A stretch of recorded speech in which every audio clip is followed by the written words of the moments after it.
Hi, everyone. This is Barb Collura, and welcome to our training webinar. Today, the topic is the issues that we will be talking about at Advocacy Day on May 18th, our virtual Advocacy Day in partnership with the American Society for Reproductive Medicine. Joining me today is Sarah Bogdan. And Sarah, this is your first Advocacy Day with the Resolve ASRM team. We are so glad to have you. Now, you worked on Capitol Hill, right? That's true. I was a Senate staffer for almost 5 years. Okay, so you are an expert and you are going to share with us all of your wisdom on how we should approach our meetings and how to talk about these issues. So I am really honored to do this with you, and let's jump right in. Great. So what we are going to talk about on this particular webinar is the issues that we're going to be sharing and talking about this year on Advocacy Day, again, on May 18th. We're going to share with you what are the specific asks or actions that we want our members of Congress to do, and really the importance of advocating for these particular issues. In other words, why do we care? Why is it so important for you to talk about these issues with your members of Congress? So we are going to go ahead and jump right in. And Sarah, I'm going to turn it over to you. Great. Thank you so much. So let's talk a little bit about what you're going to be doing. So there'll be 3 scheduled virtual meetings for everyone. So that's 2 for each senator and 1 for your House of Representative member. There'll be other volunteers from your state and region, and you'll have a chance to plan your meeting beforehand. And that's really important because you want to decide who's going to say what, when, and how best to sort of decide on the ask as you go through the meeting. And most importantly, you will not be alone in your meetings. I know that a lot of advocates get nervous about that. Don't worry about it. We got you covered. So even if you have other advocates at your meetings, I do want to mention one thing, that if you are the constituent, if that's your House of Representative and that is your office, it's very important that you lead the meeting, because those offices only really want to hear from their constituents. I mean, they want to hear from everybody, but they really are listening to their constituents. All right. All right, back to me, I think. Okay, so when we look at what you all are going to be doing on May 18th and what you're going to be talking about, for those of you who have done Advocacy Day in the past, our asks this year are going to be structured a little bit differently. So we're going to talk about that. And for those of you that this is your very first Advocacy Day ever, wonderful. You don't have any problem learning how we're going to share the issues this year. So we are going to talk in broad terms about 3 issues that are incredibly important to our community. And the reason why we are structuring it a little differently is that Sarah and I and others have been spending a lot of time talking to members of Congress about these very issues. And honestly, what we're finding is that there is a lot of both misinformation and, quite honestly, just facts that they don't know. So we decided to take a little different approach this year and really level set our members of Congress with the barriers and the real life scenarios that all of us live with and go through in terms of trying to build our family. And we're focusing on things that Congress has direct control over and can make life better. So we're going to think about, again, our conversation and our meetings in 3 big issue buckets. The first one is the need for coverage at work for all Americans. The second one is removing barriers for family building for the military. This includes all of our branches of the military, as well as the reserves and the National Guard. So it's a lot of people. And I should mention as well that the federal government is the largest employer in the country. So when we talk about coverage at work for all Americans, we mean all Americans, those who work for the federal government, as well as those who work for private employers. And then the third big bucket area is removing barriers for family building for our veterans. which if you've participated in Advocacy Day before, you know this is an issue that we've talked about for many years. So you are going to have a document. You're going to work with your state captains.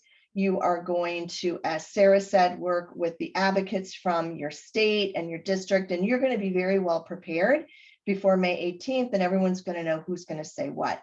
But you're going to talk through these 3 issue areas, and we will have a document that is going to actually be handed out to the members and their staff prior to our meetings.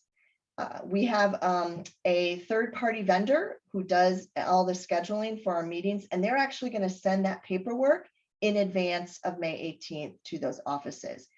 It may be, however, that the person you're talking to isn't the one who got that email, so don't let that throw you off, but you're going to have a copy of that same document. And this we lovingly refer to as our leave behind. In other words, we're leaving it behind with the staffer and with the office. So the purpose of that document is that it's a way for the staffer to have all of the information that they can keep, so they don't need to take crazy notes during the meeting. It also has a really great infographic on just stats and figures having to do with family building and all of the barriers there are. So it really does a great job of both giving an overview of infertility and the challenges of family building, and then our very specific asks that we're going to be talking about on May 18th. So we are going to have a list of bills. Sarah's going to share that in this webinar. But the good news is this year, again, we're not going to have you walk through each and every bill with the staffer and with the member of Congress. So we're going to think about those 3 big issues. So we're going to talk you through this step by step. So let's jump right in. So the first big issue area is coverage at work for all Americans. Remember what I said, the federal government is our largest employer. So people who get their health insurance right now through the federal government, they are shut out of care. And this includes access to IVF. It also includes even fertility preservation if you have a cancer diagnosis. So the big thing we want you to say here, though, is that this also includes the federal employee health benefits plan. Saying that, it's going to be really important because those staffers do not know this. They do not understand and realize that this very large health benefits plan does not include any coverage for family building. So we want to make sure they know that. Then we want to share that at the state level, there's only a few states that have mandated insurance coverage for treatments that include IVF. And then we have a statistic here because we always hear that people say, oh gosh, it's so expensive, and that's why employers don't add coverage for this. Truth be told, survey says that is not the case. This particular statistic will be on your leave behind. It'll have a citation for it so that the members and staffers can see that. But it's a really great point for you to bring up. So what we're doing here is we're briefly telling the member of Congress and the staffer how poor coverage at work is for Americans who want to build their family. Now, this is where you tell your personal story. If you're somebody who had insurance and it covered things like IVF or fertility preservation, maybe you share how impactful that was, that your insurance had that and allowed you access. Maybe you're someone who, like most of us, there is no coverage in your insurance plan. Share that. If you're a professional, if you work with clients or you work with patients, you probably know how much of a barrier this lack of insurance coverage is for people who are building their family. So share what your experience is here. I am certain that everyone will be able to share some personal anecdote when we talk about this barrier and this need for coverage at work for all Americans. If you happen to be a federal employee or you know someone who's a federal employee, certainly bring that up. But really, this is where you tell your personal story. All right, Sarah, tell us about issue number 2. Sure. Let's talk about issue 2. So for issue 2, what we want you to discuss in your meetings is removing barriers for family building for service members. So we want to talk about this because so many millions of Americans who don't have coverage in this space. So TRICARE is the insurance for the military, and it concludes all branches plus reserves in the National Guard. And while there is some infertility care available through TRICARE, the coverage for infertility is extremely limited and does not include most modern infertility treatments. For people actively serving, IVF coverage only includes members if their IVF, if infertility is proven to be service connected, and if they are in a legal heterosexual marriage. And also, TRICARE guidelines specifically requires 12 months of trying to conceive. As you can imagine, that might be a challenge for those who are actively serving. These guidelines are obviously also excluding coverage for LGBTQI plus families and service members who want to become a solo parent. All of these barriers make it very hard for service members to meet the coverage requirements, and they really don't take into consideration the unique challenges of military life. I did also want to note that TRICARE is unevenly applied across for fertility preservation for cancer diagnoses. We've heard some anecdotes about this specifically. And it also does not include coverage for voluntary cryopreservation and offers very limited adoption resources. I think we want to move to issue. Well, and Sarah, I guess I'd love to know too, from your perspective, why this is important for us and our community, who we should be why should we be actively advocating for this coverage for our military? Sure, absolutely. So this is millions of lives, right, that don't have access to coverage. And oftentimes private insurance follows what happens in the federal insurance or in TRICARE. So if our government is mandating coverage and offering coverage, it's also more likely that private insurance will start following behind as well. So it's really important to normalize that this coverage is important and normal and is important to everyone's lives. Yeah, so true, so true. All right, let's talk about issue 3, Sarah. Great. So as well as actively serving members, I also want to talk about the family building barriers for veterans. The Veterans Health Administration is prohibited by regulation to provide IVF medical treatments. Through a temporary appropriation for the last many years from Congress that requires an annual approval, some veterans with service-connected infertility can get limited care. But veterans deal with the tremendous hurdles in proving their service-connected infertility, and it requires military documentation. So Americans who have served our country should have access to care and coverage to build a family, especially if their fertility has been compromised by their military service. And it's really important for members of Congress to hear this. Not all of them are hearing either our ask number 2 and our ask number 3. I think they'll actually get a fair number of questions about this in particular, because it's just an area that has not been talked about extensively. And it's something that we really wanted to highlight to help normalize the conversation about this. Yeah, thank you, Sarah. And I will say that we hear over and over from veterans who have a service-connected injury, and it's so hard for them to get this care. And the Veterans Administration actually covers all their medical care for everything else, but this is the one area that they're shut out of. And we just all can't even believe that is the case. And I am certain, Sarah, that there are people who are not joining the military because they are concerned at how poor this coverage is. And we certainly know that to be the case. So in any event, we are so honored that we get to advocate for our veterans and get to share this information with our members. So we've walked through those 3 issues. You're going to share those 3 issues and include in there your personal stories. But now we get to the asks. And, you've got to close the deal. You've got to go in there and make sure that there's a specific ask that you are conveying to the staffer or the member of Congress that you're meeting with. And this is really where the rubber hits the road. And this is where you will continuously follow up to ensure that the ask that you have made has been followed through with, and that you get to yes, right? It's just like in sales. You've got to get to the point where that office says yes. So how are we going to talk about our specific asks? So we're going to say, can we count? And again, this is assuming we're talking to a staffer.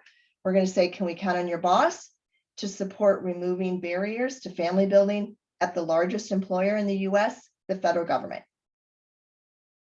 And then you pause, right, Sarah?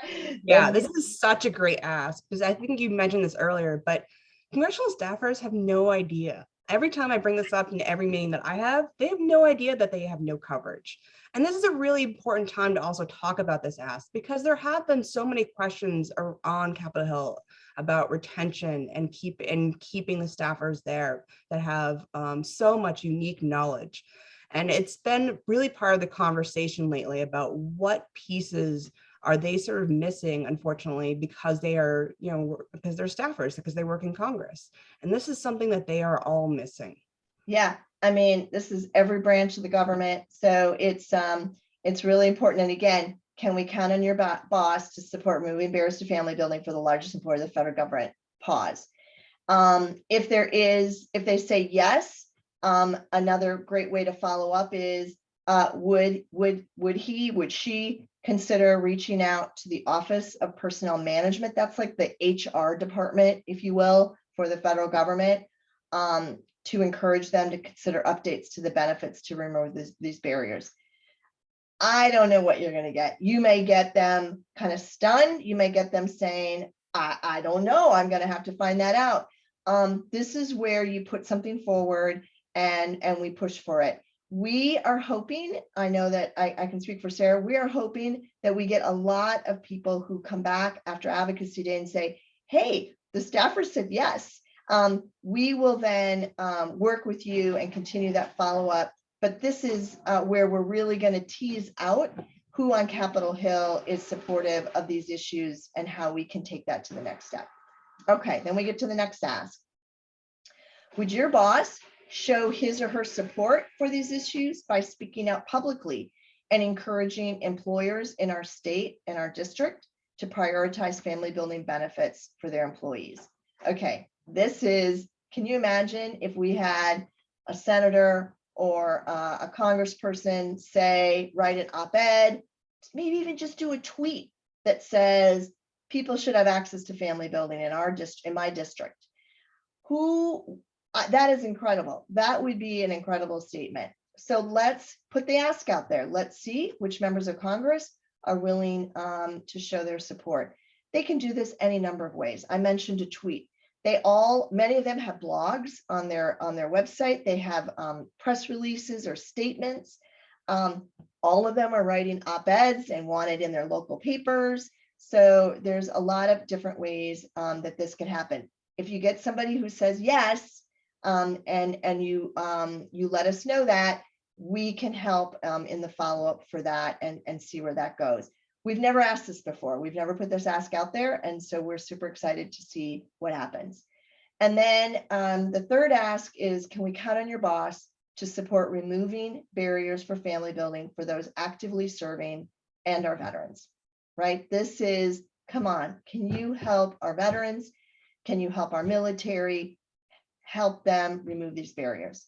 If you get a yes, we have a whole bunch of bills on that leave behind document that they can co-sponsor that'll go a long way to making a difference. And again, we want to put it out there and we want to say, this is what's important. And we want to know if you're going to help us remove these barriers.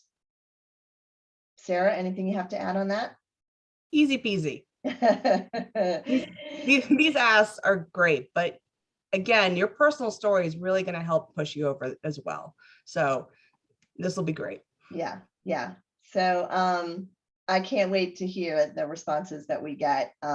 And I'm sure these staffers are going to be, whoa, these advocates are amazing, and they've got some big asks for us. Sarah? Yeah. So this is our list of current pieces of legislation that are in the House and the Senate, that are all of these bills. Look at them. There's so many of them are in our list that touches that we all are supportive of. And so all of these bills and materials, you don't need to spell them out. They're going to be in your materials and as part of your leave behind. But look at all of the focus that different members of Congress want to sort of address this space. I mean, this is a lot. As somebody who's been a lobbyist for a while, this is a lot. This is a very impressive list. Yeah, and I think, when, again, at the end of your meeting, you can simply share, look, we've listed all of the specific bills that cover, that our community is supportive of. We hope you look at those bills, and we would love your co-sponsorship. That's it. You're not going to be walking through each and every bill. You don't need to memorize these. You don't need to know the bill numbers. Everything is on that leave behind that the staffer will have. And if they don't have it, you will be sending it to them as a follow-up after your meeting. So the staffer can look all of these bills up very easily and figure out how to co-sponsor it. They know how to do that. All right. So just to summarize, you're going to share your story. You're going to work with your fellow advocates on who's saying what and how the meeting's going to flow. You're going to share, look, we're going to talk about some issues that are very important to our community. You're going to walk through those 3 issues. You're going to highlight the fact that there's a number of pieces of active legislation that you'd like them to co-sponsor. And then you're going to make those 3 asks that we suggested, really putting it out there. I want to thank you so much. I know Sarah and I are incredibly grateful. We have hundreds of people who have registered for Advocacy Day. We are going to virtually make our voices heard on Capitol Hill on May 18th. Your state captain, all of you will have a state captain. They will be reaching out to you to help you get your meetings organized, go through the talking points.